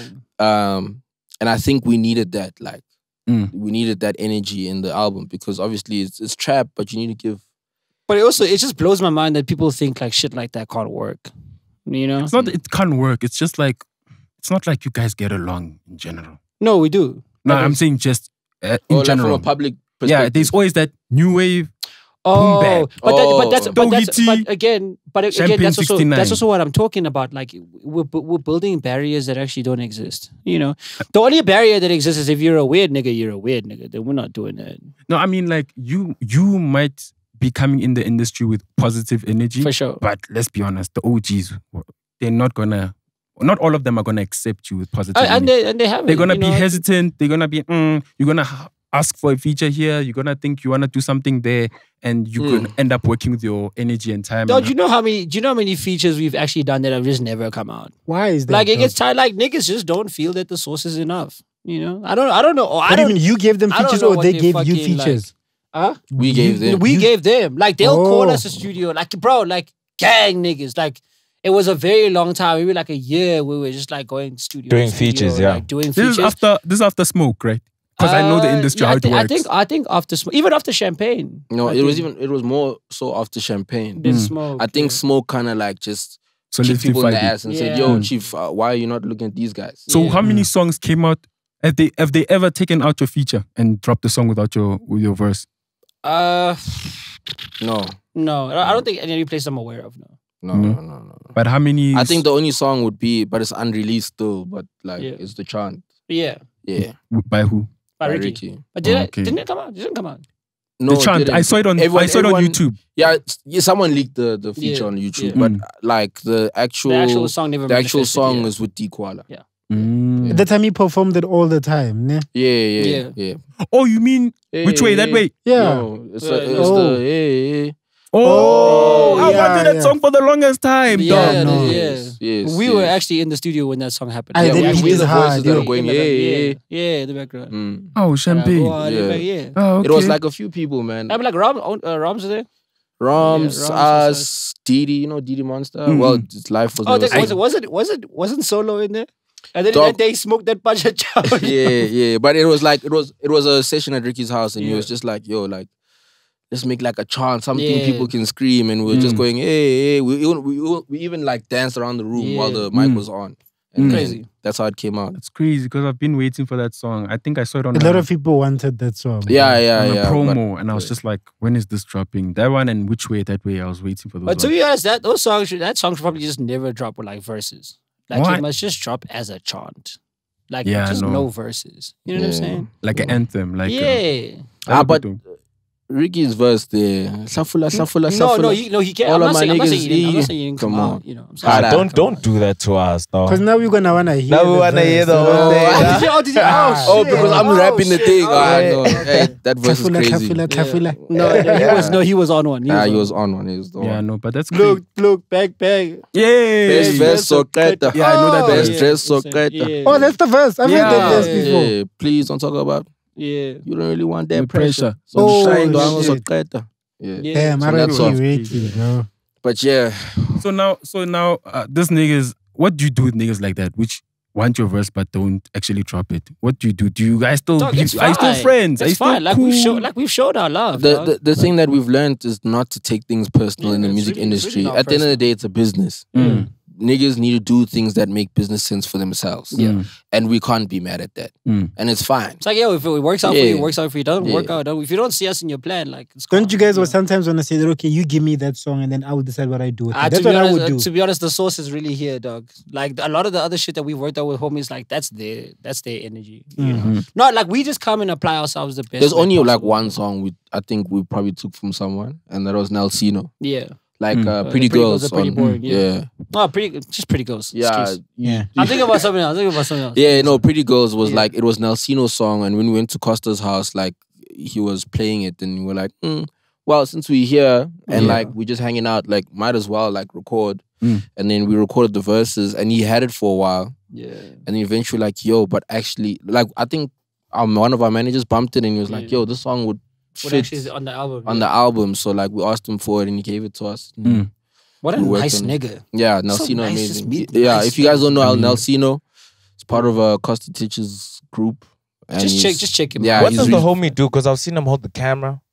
I've heard his songs. He produces. Yeah. I think he's the producer. I think he produces, but he also makes his own music, which is also like pretty good. Like I think he's really amazing. He's on the hook for that song. Oh yeah. So, if you ever heard it, definitely check it out. He's fly as fuck. Do you guys ever feel the pressure to adjust to the current climate of hip hop and as far as just like lyricism and just like no. Look at Waves Never Die. It's purely underrated. It's purely trap. Like it's really there was no lock drum, not once in that song in that album. Like it was just like because this is at the end of the day you have to define who you are to people and you have to teach people who you are and the sound that you're coming with. Like it would be dope to do like the lock drum stuff, right? Whatever. It's cool. You know, shout out to everyone that does that. But for us personally, it just our agenda is different. Yeah, it's a different agenda. Yeah. Like what's your agenda though? The agenda, my brother, is to actually teach people in South Africa to be able to just enjoy music no matter how it comes. We're always like shifting, like moods. We can always consume like whatever America has to put out, no matter how it's put out. It's like you see people that listen to Dua Lipa and at the same time they listen to Ghana. Why can't that exist here? It's like all of a sudden it's like, oh, we're in Amapiano. Oh, we listen to Amapiano. You know, it's like it's okay to There's like no duality. Yeah, it's okay. Well, more than just versatility. Like, I think people say that, but they don't really act like that. They can say, guys, I only listen to Amapiano, but you lying. You know that you listen to true, like 7 other genres. But you know what I mean? But also, it's like the particular type of hip hop that we're making, people just don't consume in this country. Yeah, I mean, like for instance, remember the SoundCloud era? It's like when we were doing that shit, everybody fucking hated it. Now, how many people are doing the same shit we did when we started? Sure. And now people are learning to consume that music so much more than when we started. Everyone's like, oh shit, you guys are mumbling, we can't hear a fucking thing you're saying. And I was like, they're also mumbling, what the hell? It's like, bro, like what the fuck? Like, what are you talking about? But like, do you when you look at yourself, see yourself relating to a South African kid? Another South African kid? Yeah. No. I think in my industry, I'm probably one of one. And I don't even think I've seen another nigga like myself. Not even in any like weird way, whatever. Like I just don't think I've ever seen a nigga that's like me. Yeah, but also as far as music also is concerned. That's what I'm talking about. Like no one does it like me. It's music at the end of the day, and you're expressing yourself like wholeheartedly. You're displaying yourself. Essentially, like as artists, like you're putting yourself out there and what type of person you are, and you're gonna get judged for it, you know what I mean? And people are gonna look at him and be like, oh well, I can't relate to Sia because like, nigga, what's anime to me? Yeah, like, for sure. I only watch Dragon Ball Z. Yeah, but you guys talk about Glocks and gangster, and sometimes who talks about Glocks? Like one song with just said you guys. You're fucking bro. There was one verse you said there that Maclera was gonna pull up the Glock or something, and I'm just like, boy. Yeah, I'm just thinking. But you must understand. I'm thinking in my head like, okay, if I'm listening to the song, how far do I get before I start questioning the lyrics if they actually are real? Sure. You know? But you must understand, like from what Maclera started that song, right? And obviously he's talking about where he's from. You know what I mean? And I don't want to say the type of niggas he has or whatever, but it's just like in general, like that's the culture that's happening like in the hoods. Like there's things like that happening. Yes, I personally haven't experienced it. Shout out to my mom for giving me a shout out a good head start. You know what I mean? I haven't experienced it, but like to hear his stories, we're just kind of expressing the same sentiment. Like we're expressing the same sentiment because he's always telling us about what's happening in the hood. Same with like 25. You hear what he's talking about. Like some of us can't relate to it, but it's just like it's interesting to know what's happening there, and it's also very like dope for us to like reiterate what we hear from that. Like it's not necessarily like I don't have a clock on me, like I don't fight, I don't do all of those things, but like because of the stories we hear, we like to incorporate that in our music, and majority of our music is basically storytelling. Because if you like listen to the intro, like I'm talking about like situations that I've been through, like with family and like asking money, and because they see you popping, and the difficulties of like dealing with fame and this and that, and aspirations also, because like that's the direction like we kind of went in with like with the Waves guys. If you're gonna be a rapper, please don't be on TV until you make money. Yeah, money like TV in this country doesn't circulate, like it doesn't give you what you actually need, and then it just creates this like idea that you really got it, I don't mind it. like shit, I'm not hiding a damn thing. Like I don't care. Like being on TV was fucking cool, you know. But I just feel like it created. You got cousins. No, shit, no. Niggas respect me. I'm not fucking around with nobody. I have so many cousins. Niggas like I have gang family, but like nobody's coming with that energy towards me. Like I'm a very outspoken nigga. Like we're not doing that. But what I'm saying is like, I think the most important thing is just like you're just telling your story the way you used to tell it. You know, I like NK knows like I had this it was like Instagram live show, and I was always telling like kids 69 FM. Yeah, and I was always telling kids like. I think we always idolize what other people are saying. So like a lot of the music I was getting was always like these kids talking about like Glocks and shit. Like, and almost every episode, we're always questioning like, dog, do you really have a gun? Like, are you really? One guy showed me on a live a gun. Oh, for real? Yeah. Oh my God, I did not get banned. I was like, y'all niggas be talking about guns. Show me one. He's like, okay, I'm coming. And it's Khaled. Nah. You show his daddy gun. You showed his daddy gun. It was him. It was studio based. But you got so excited when you. I was like, that's my nigga. There. He was like, I want to show you my favorite. Okay, but fair. That's what I'm saying. Like, guys, you know, you can actually like you can make like Sasko Sam swag. You know, it's like if you eat Sasko Sam at home, like. You know, like I don't want to use this guy's name. Just like alternative rappers, like Childish Gambino, like you know what I'm talking about. NMA. You say it all the fucking time. Like it's just about like it's not necessarily like the content. I think yes is important, but it's a lot more important when it's from you, and then like how you bridge that gap and how you express it is on the other side. You know, like come with the swag to make your life sound dope, dog. Because obviously, like for me, it's like dog, like. I think in the whole album, like you get a lot of us, you get like happiness, you get sadness, you get weirdness, you get, you know, this and that. Like, but everything sounds so swag. Like, nigga, like you don't have to romanticize your life, but make it sound dope. Yeah. But do you ever have a point whereby, okay, your shit is popping. Yeah. People are feeling it. They're all vibing out. But you're saying some serious sad things in your lyrics. Absolutely. And you want to communicate a certain message. You get what I mean? Oh, no. And then people are not hearing it. No, I think like with your music, dog, if you're gonna talk some sad ish, I'm gonna be popping my head like, yeah, I wanna die today, you know. Something like that. I mean, I think like it's that like I don't ever like I think the message that I'm communicating is actually in the package of the music more than it is in the actual lyrics. Like it's definitely in the lyrics. It's definitely in the music, but my agenda is a lot more in the way the music sounds and how it's being approached than it actually is in the lyrics. Because I feel like sometimes creative, just as much as they're creative, they just fail to communicate the idea in a way that a normal person would be able to accept it, you know. And then we later on have to decipher what you're saying, you know. Yeah, I think it comes with the execution sometimes, like. Yeah. CS execution, you might not hear it, but like if you put the lyrics up next to the song, like you'll see that, oh shit, he's saying some real shit. I'm a little more clearer, yes, like I'm a little more concise about what I'm saying, you know what I mean? And lately it's also been a thing like where I've been very introspective and like reflective of myself and my surroundings and I'm more open because I think like I treat music like a diary entry now. You know what I mean? The beat is the diary, my lyrics are the words. Like things that I can't write down on my diary. And the audience is your conscious. For sure. Because they listening to what they taking everything in. And like I'm just speaking on like things that affect me like personally, and I'm very clear about it. And I'm very open about it because I just feel like I'm not the only one that feels like this. And it would be nice for other people to hear this and feel like they're not alone. Like you can look at your idol and be like, damn, he was actually very honest, you know what I mean, about how he felt. I mean, I'm looking at your journey, I'm looking at the time it took to do the album, and I'm looking at the trajectory throughout your career, or, you know. So tell me, do you guys look at what's happened? Like you had Smoke, you went quiet for a while, you did some stuff, you know. But Smoke was your peak at that time, and then you went quiet through COVID and everything, and now you're dropping this album. Does it, for me, it comes off as you are justifying your position in where you're at in the industry. Because at the end of the day, a lot of people say you're as good as your last work, you know.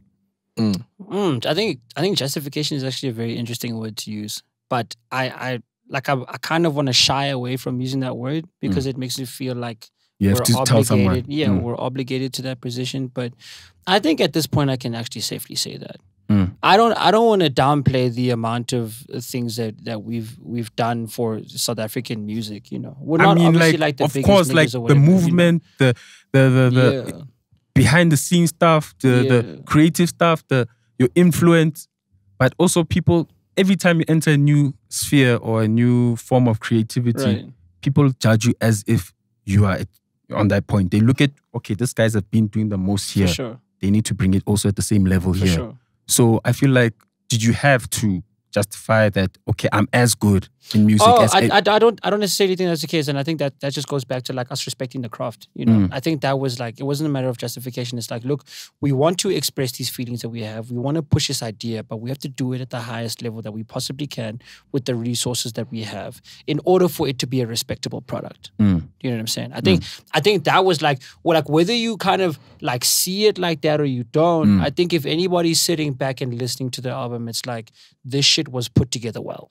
I mean, you might even like the music. You did say, you guys, I heard you once say that it's the best. It is the best. It is the best hip-hop album in South Africa. Right now. Right now, or you mean...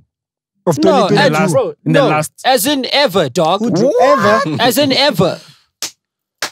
As in ever. I thought you were about to say just this year because I was about to list the drops. I don't believe it's this year. But this one is like personal. It's definitely. So you're not even fighting for this year. Fuck that. I'm taking everything. I'm taking everything. I mean, is it emotion? Are you using emotion? No, I'm absolutely like, it's just like, it's actually like.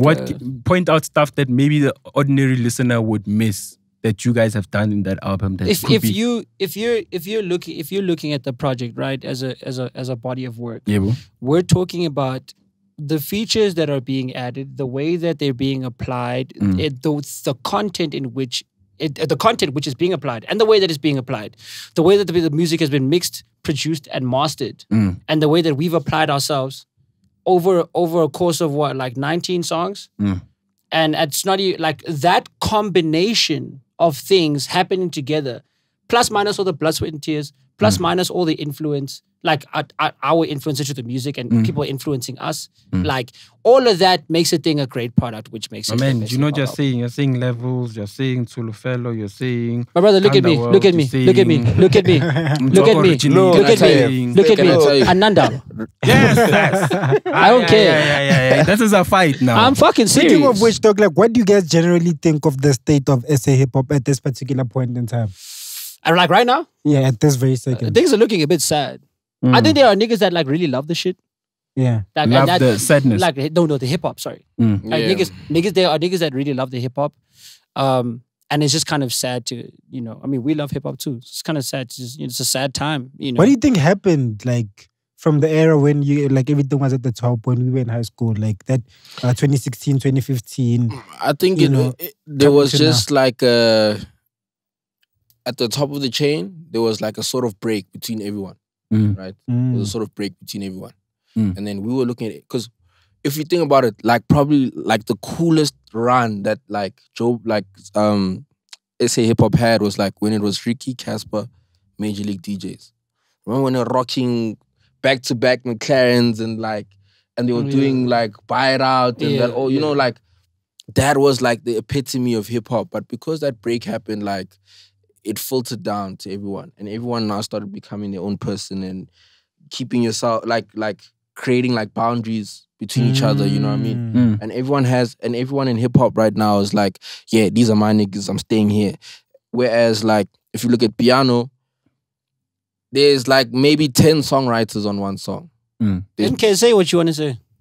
Now I'm listening to what the homie's saying. Yeah, it's like there's like 10 songwriters on the song. If Durban Coco has a gig today, Tos and maybe Bobby Cooper and some other people are gonna go there, and that's kind of what they're all gonna go to her gig. Yeah, and when they get there, it's like a unity thing. Like we've lost that unity thing. It's a contact sport. Yes, like rap is a contact sport. Cool.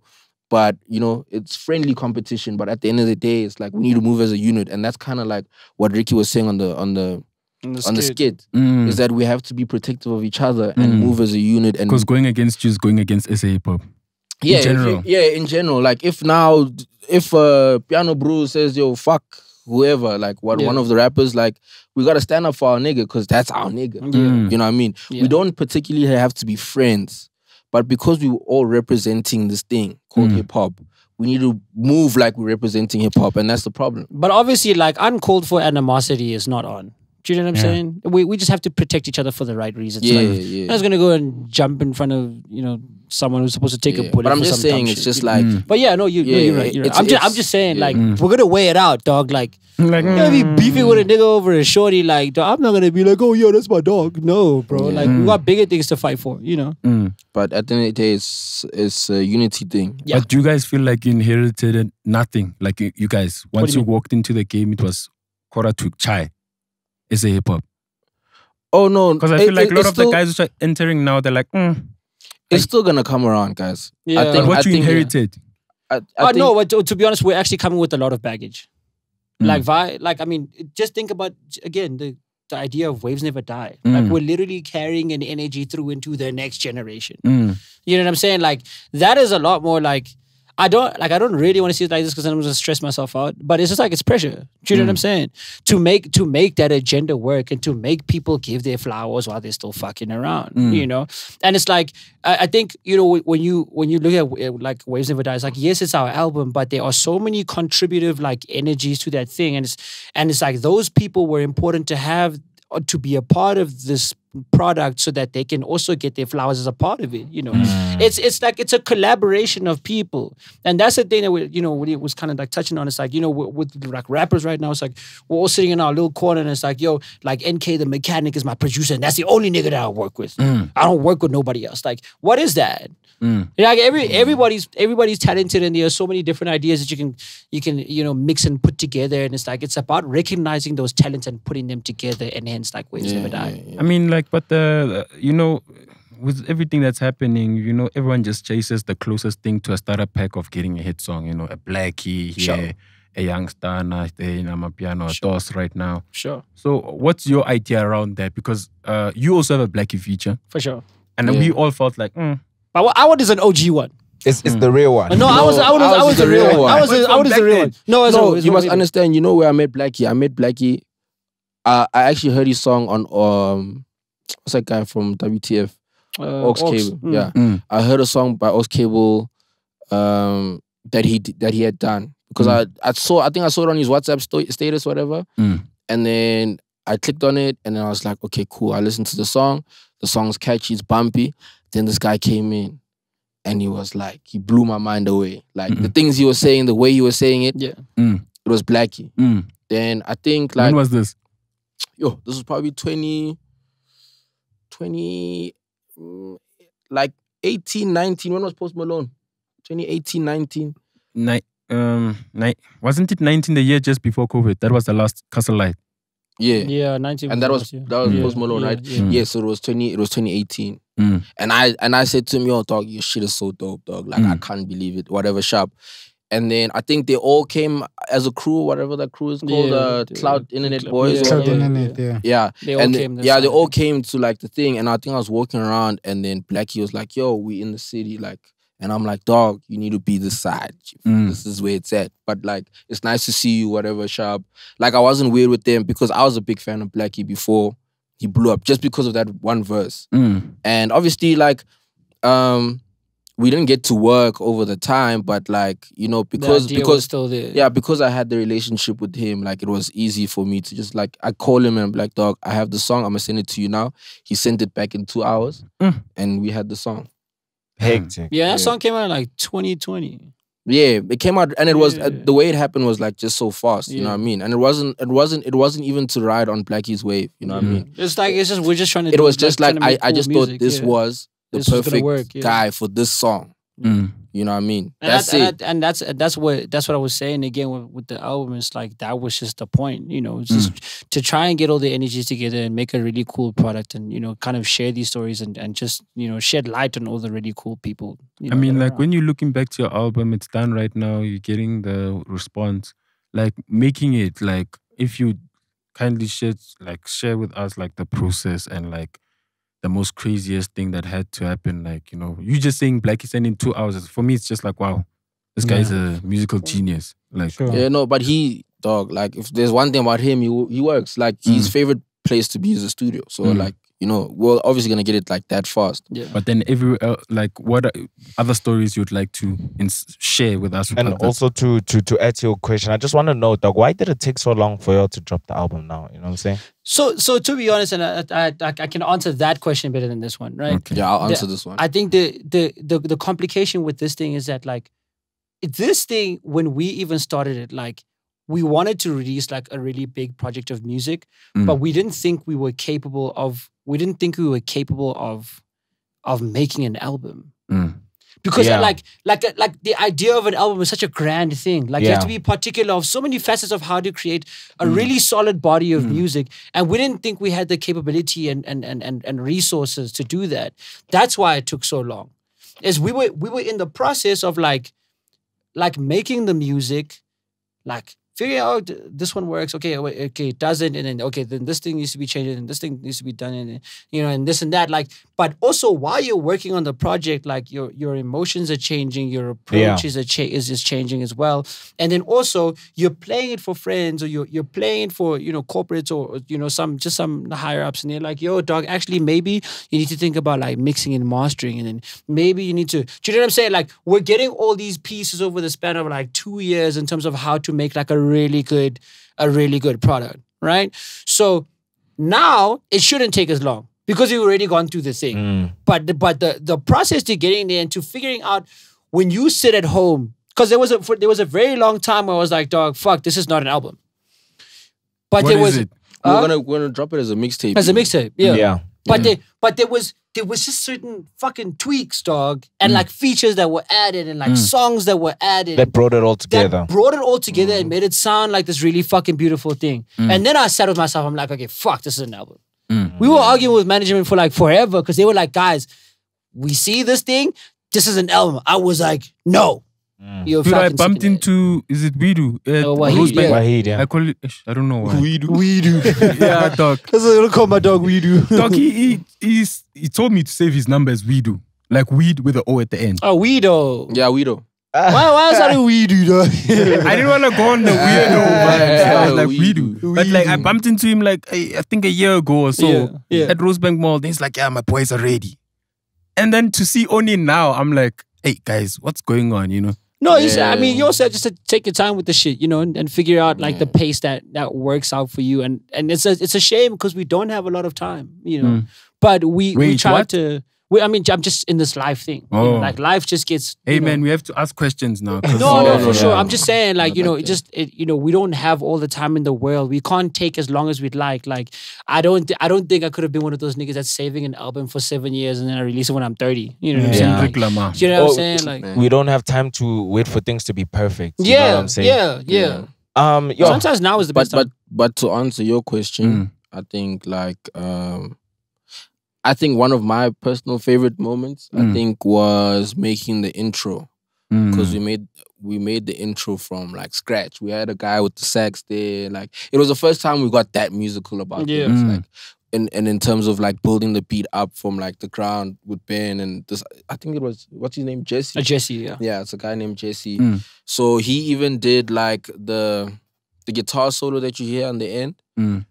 It wasn't an actual guitar. He just did it on the keys. And it was crazy to like watch this thing build into like this now massive intro, you know what I mean? Also, one of the dope times was when we made Ruga with Maclera. That thing slaps. Yeah, because that's the first time we like recorded with Maclera. And I think we went on live and Riky even wanted to be on the song, but I think he just took too long with the verse. But like, shit, like the energy in that room was like, because I think also Maclera's energy is contagious because he's also such a like, yo, like Majida. Yeah, can you imagine? You end up saying Majida too. Yeah, like he's full of energy, you know what I mean? And I think like it just rubbed on all of us that day. And when we made that song, like probably bumped it like 10 times. No, Cal, I'm gonna say this quickly. You know, for Ruga, right, on the beat, that melody is actually from something called it's a Pokemon Fire Red. So if you guys know what a Game Boy Advance is, it was like the OG like Nintendo, right? Yeah. So that melody is actually from like Fire Red, which is a game I used to play as a child. Hey, so there's a lot of like little tidbits like that in the music. So like I put a lot you obviously that's your idea. Yeah. Right?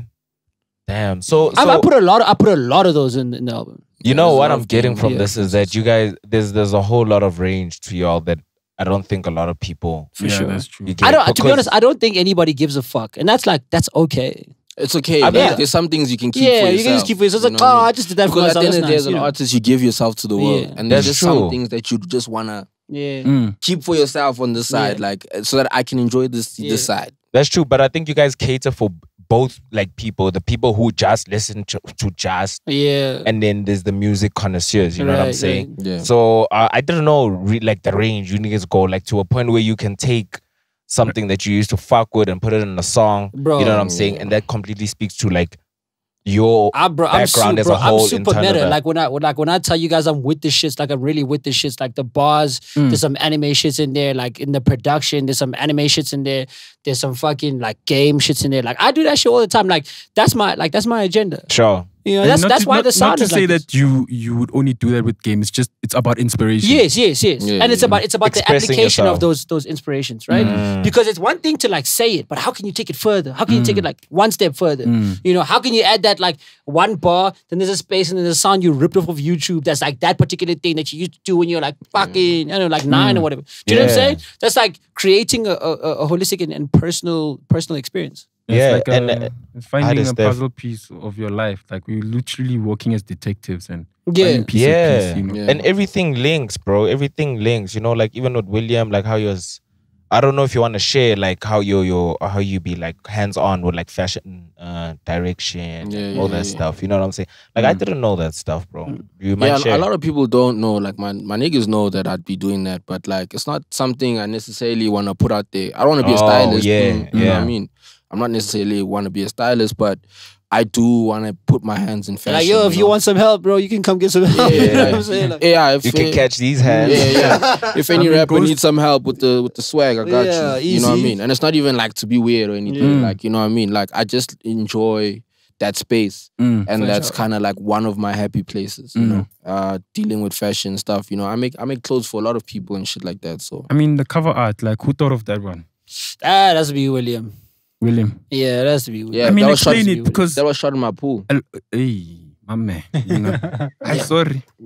No, well, my mom's pool, guys. Yeah, not my pool, but like, it's like my mom's pool. Yeah, like the inspiration came from like I wanted to have the shoot by actual like beach, and whatever, but it didn't end up happening. Resources, like resources, whatever. And then I was like, man, there's an alternative. Like we can just go out at night, and I enjoy like nighttime photography sometimes, like some of the nighttime photography stuff. And I was like, boy, we must just get in this water. Boys, it was tough, eh? And it was during winter when we shot that thing, cold. so it was like mad cold. So like I just said, boy, just pee. It was actually just supposed to be our eyes, but you couldn't see who we were. Like if it was just the eyes, so we just said, okay, face, look back. We took a few photos, whatever. Who took those? It's a guy named Xavier. Okay. I don't know where he is now, but like I haven't seen any photos from him from a while, but like, cause we shot that cover probably like 2020, I think. Yeah, so we've had it for a while, but like, we shot it with Xavier, then this other guy named, I don't know if it's Slick or Slack, but there's an X in the middle between the S and the... But I must play guessing games though. He added the little like... The water. Like the cover being like in... Frosty. Yeah, frosty in the drip of water going through. Yeah, he added that and then... Let's just call it post-production. Yeah, he just shot the post-production and then we called it a day. Really? Yeah. So why 20 songs? For me, it just sounds... Well, I listen to the songs, I won't lie to you. I was shocked to hear that you guys can actually rap on that level. I was just like, okay. Because I was thinking, I can catch no smoke. Oh, for sure. Vibes. For sure. And I was like, okay, cool. Then I'm hearing 20 songs. I'm like, these guys are trying to prove a point like Chris Brown. Busy giving us 40 And we're really not trying to prove a damn thing. And then now they're doing the artworks and all those kind of stuff. So in my head, I'm like, the whole packaging of it felt like you wanted to like Karate kick the door open back to say, yo, niggas, we still around. You know? You know the thing that's sad about that is that like you've consumed so much garbage that you don't understand that that's this is a real, like, this is how it's supposed to be. That's actually how it's supposed to be. We're applying ourselves. Are you applying this to me? No, what you get the sentiment. I'm not shooting at you. I'm just saying like the fact that you think we're trying to prove a point is the problem. Yeah. Niggas should be coming with good fucking visuals. They should be coming with good cover art, and they should be doing what I'm shit saying like is that. it's better than what you've done before. No, absolutely. You get what I mean? It's not to compare them with other people. It is an album. Because if I would have to, like, remember I was talking about levels and let's not get into that battle. Sure. But I'm just saying, you did better than before. It is an album.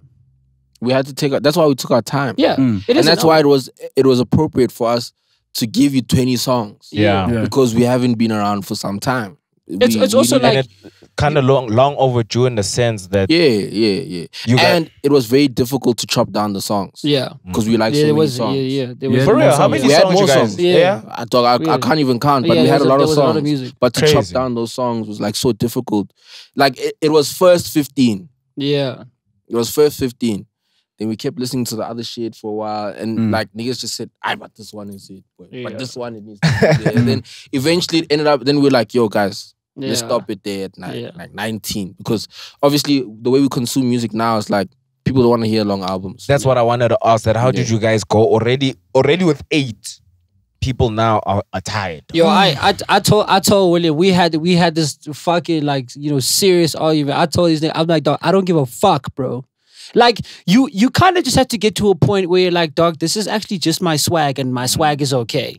Do you know what I'm saying? Like, however people consume music and algorithm this and, cloud that, it's like, dog, there are people that are going to sit through 1 to 20 and they're going to go to that thing, and there are people that are doing that. So why are you stressing yourself about people that listen to 8? Because that motherfucker's not a fan. He's a consumer. Exactly. You don't want a fucking consumer. We want a fucking fan.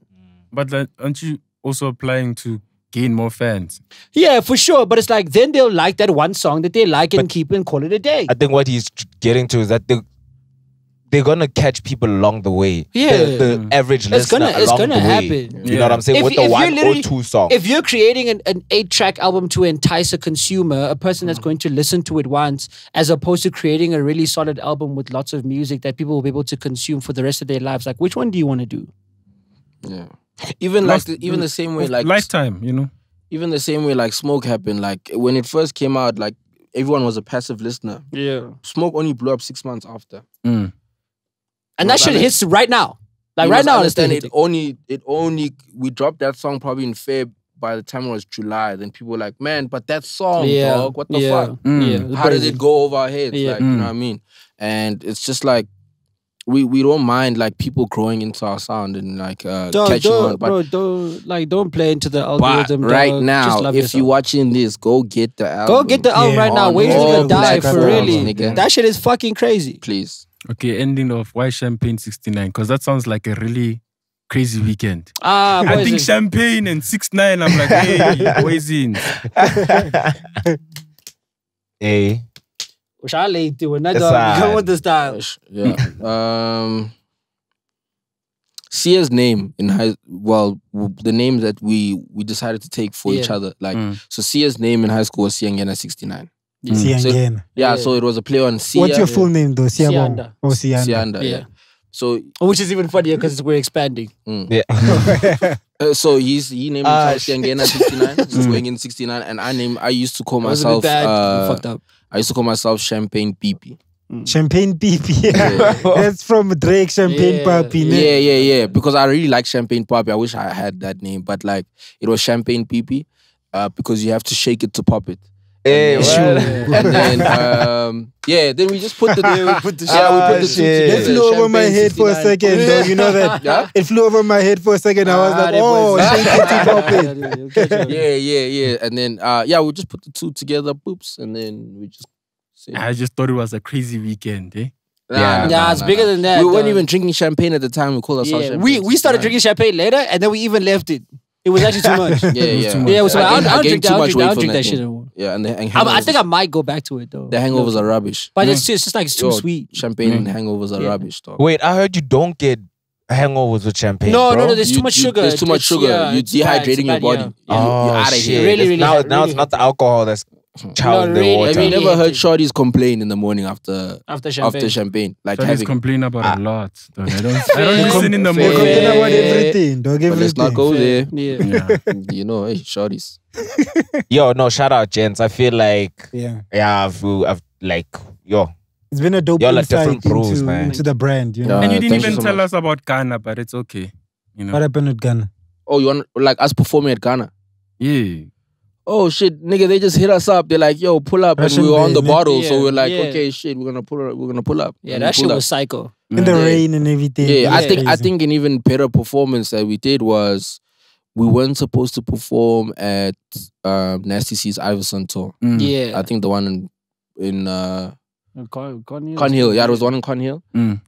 But we had tags. Yeah. And then eventually we finessed we finessed our way in, dog, and then we just put the USB in. I think there was some niggas that were like scared. They were like, yo, is this how these niggas is coming, dog? I think Major League was supposed to play or something. But they were coming late. Boys, rock, boys. Boy, you know, crazy boy. So then like there was like a 20-minute gap that he had. He said, boy. Now, we told our DJ, go, boy. You know, he just grabbed the home. He's like, yo, now. Oh, boy, Mazza. The music and we went crazy. Mazza. I think even Vinny joined us. He even ran on stage. Yeah. And then he started, and then like, it was even crazy because like, I don't know why so many kids had deodorant bottles, but they were but they were spraying, they were finishing their X sprays in the air, like while we're performing. Oh, isn't it because Nasty had a X? Yeah, I think he did. Yeah, for sure. Because I was surprised that why is everyone holding a X like shandies and it just it was a refreshing performance. Shut the fuck up. Hey yo, Champagne69 is back, baby. Waves Never Die is out right now. Please go do that. Show some love. Thank you for coming through, bro. Yeah, thank you, homies. It's been cool. Thank you for having us, guys. It's been cool.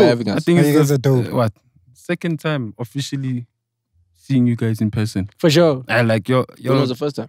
I think Massive Metro. Oh, yeah. Oh, that time like Zola was there and shit. Yeah. Oh, yes. Yeah, and then after that, you only see people in there. Sometimes you need to butt heads in the interview, dog. You need to tackle each other, dog. I'm telling you.